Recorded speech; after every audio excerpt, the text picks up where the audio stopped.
साधना की शुरुआत ही एक सवाल से होती है। मन में उलझन रहती है कि रास्ता कौन सा सही है। कोई कहता है राम नाम जपो, कोई कहता है सीताराम का स्मरण करो। बाहर से देखने पर दोनों एक जैसे लगते हैं, लेकिन भीतर कहीं ये जिज्ञासा बनी रहती है कि आखिर सही क्या है, ज्यादा प्रभावी क्या है और हमारे लिए उपयुक्त कौन सा मार्ग है। यही सवाल जब मन में बार बार उठता है तो इंसान चाह कर भी पूरी श्रद्धा से किसी एक में टिक नहीं पाता। आज श्री राम ज्ञान मंत्र पर हम इसी उलझन को सुलझाने की कोशिश करेंगे, बहुत सरल बोलचाल की भाषा में, बिना किसी जोर जबरदस्ती के, ताकि आप खुद महसूस कर सकें कि आपके मन के लिए क्या स्वाभाविक है। सबसे पहले यह समझना जरूरी है कि साधना कोई प्रतियोगिता नहीं है। यहां बेहतर या कमतर का सवाल उतना महत्वपूर्ण नहीं जितना ये कि कौन सा नाम आपके मन को भीतर से पकड़ लेता है। राम नाम जप हो या सीताराम स्मरण, दोनों का उद्देश्य एक ही है, मन को बिखराव से निकालकर स्थिरता की ओर ले जाना। फर्क केवल अनुभव का है, स्वाद का है। जैसे कोई मीठा कम पसंद करता है और कोई ज्यादा। रास्ता वही है, बस चलने का ढंग थोड़ा बदल जाता है। राम नाम जप की बात करें तो इसमें एक तरह की एकाग्रता छिपी होती है। राम एक बीज की तरह है, छोटा, सरल, लेकिन बहुत गहरा। जब इंसान राम नाम जपता है तो उसका मन जल्दी एक बिंदु पर टिकने लगता है। जिन लोगों का मन बहुत ज्यादा भटकता है, जो जल्दी थक जाते हैं, उनके लिए एक शब्द पर टिकना आसान हो जाता है। राम नाम जप में एक तरह की दृढ़ता आती है, जैसे मन को एक मजबूत खंभा मिल गया हो। यही वजह है कि बहुत से संतों ने राम नाम को कलयुग का सबसे सरल सहारा बताया है। रामचरितमानस में तुलसीदास जी कहते हैं कि नाम और नामी में भेद नहीं है। इसका मतलब ये नहीं कि नाम कोई जादू का मंत्र है, बल्कि ये कि नाम लेते लेते वही गुण मन में उतरने लगते हैं। राम नाम जप करने वाला व्यक्ति धीरे धीरे मर्यादा, संयम और धैर्य को अपने व्यवहार में महसूस करने लगता है। गुस्सा आता भी है तो जल्दी शांत हो जाता है, डर रहता भी है तो हावी नहीं होता। यही राम नाम जप का गहरा असर है। अब अगर सीताराम की बात करें तो यहां अनुभव थोड़ा अलग होता है। सीताराम केवल एक नाम नहीं, बल्कि एक संबंध है। इसमें शक्ति के साथ करुणा जुड़ी होती है। राम के साथ सीता का नाम जुड़ते ही साधना में कोमलता आ जाती है। सीताराम का स्मरण करने वाले लोग अक्सर ये अनुभव करते हैं कि उनके भीतर अपनापन बढ़ने लगता है, कठोरता कम होती है, दिल नरम पड़ता है। जिन लोगों का मन बहुत संवेदनशील है, जिनके भीतर भावनाएं जल्दी उमड़ आती हैं, उनके लिए सीताराम का नाम बहुत गहरा सहारा बनता है। संत परंपरा में भी ये अंतर साफ दिखाई देता है। कुछ संतों ने राम नाम को अपने प्राणों का आधार बनाया तो कुछ ने सीताराम में अपना मन लगाया। कबीर साहब की साखियों में राम नाम की गूंज मिलती है, लेकिन वहां राम कोई सीमित रूप नहीं, बल्कि चेतना का प्रतीक बन जाते हैं। कबीर कहते हैं कि नाम ऐसा धन है जो जितना खर्च करो उतना बढ़ता है। वहीं दूसरी ओर कई भक्ति परंपराओं में सीताराम का स्मरण प्रेम और भक्ति का मार्ग माना गया है, जहां साधक अपने आप को भगवान के परिवार का हिस्सा महसूस करता है।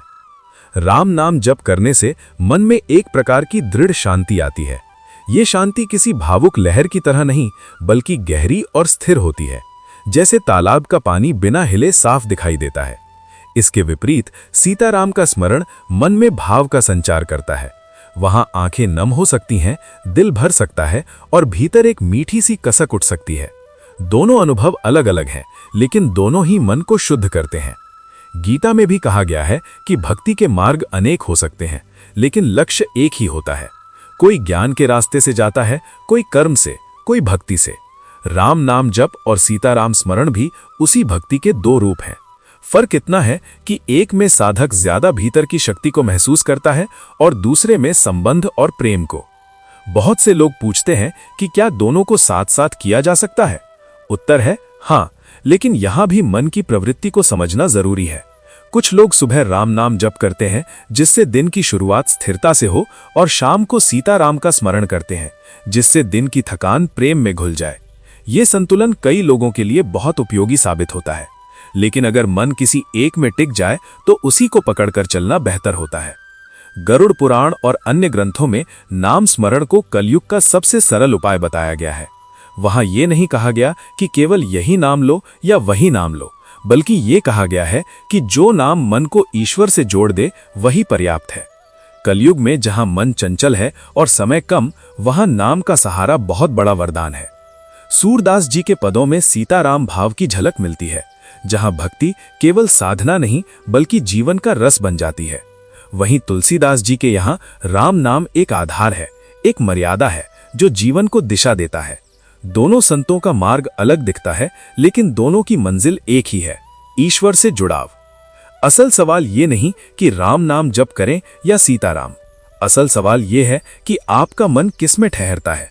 अगर नाम लेते समय मन बार बार भटक जाता है तो नाम छोटा करिए, राम। अगर मन सूखा सा लगने लगे, भाव ना आए, तो संबंध जोड़िए, सीताराम। साधना मन के स्वभाव के अनुसार चलनी चाहिए, जोर लगाकर नहीं।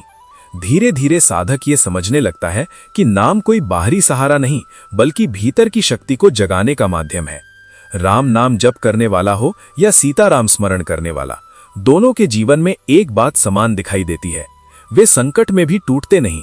जीवन के उतार चढ़ाव आते हैं, लेकिन भीतर कहीं एक संतुलन बना रहता है। यही संतुलन नाम साधना का असली फल है। अंत में यही कहा जा सकता है कि राम नाम और सीताराम दोनों एक ही नदी के दो किनारे हैं। बहाव एक ही है, पानी एक ही है। आपको जिस किनारे पर चलना सहज लगे वही आपका मार्ग है। साधना का अर्थ कठिन होना नहीं बल्कि सरल होना है।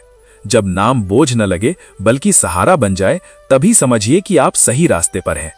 इसी अनुभव को श्री राम ज्ञान मंत्र पर शामिल करने का उद्देश्य है लोगों को भ्रम से निकालकर सहजता की ओर ले जाना।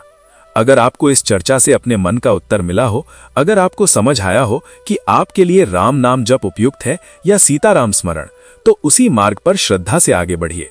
और ऐसे ही सच्चे, सरल और जीवन से जुड़े आध्यात्मिक विचारों के लिए श्री राम ज्ञान मंत्र को अभी सब्सक्राइब कीजिए, वीडियो को लाइक कीजिए, इसे अपने परिवार और दोस्तों के साथ शेयर कीजिए। कमेंट में जरूर बताइए कि आप राम नाम जप करते हैं या सीताराम, और बेल आइकन को ऑन करना न भूलें ताकि ऐसे विचार आप तक सबसे पहले पहुंचते रहें। धन्यवाद।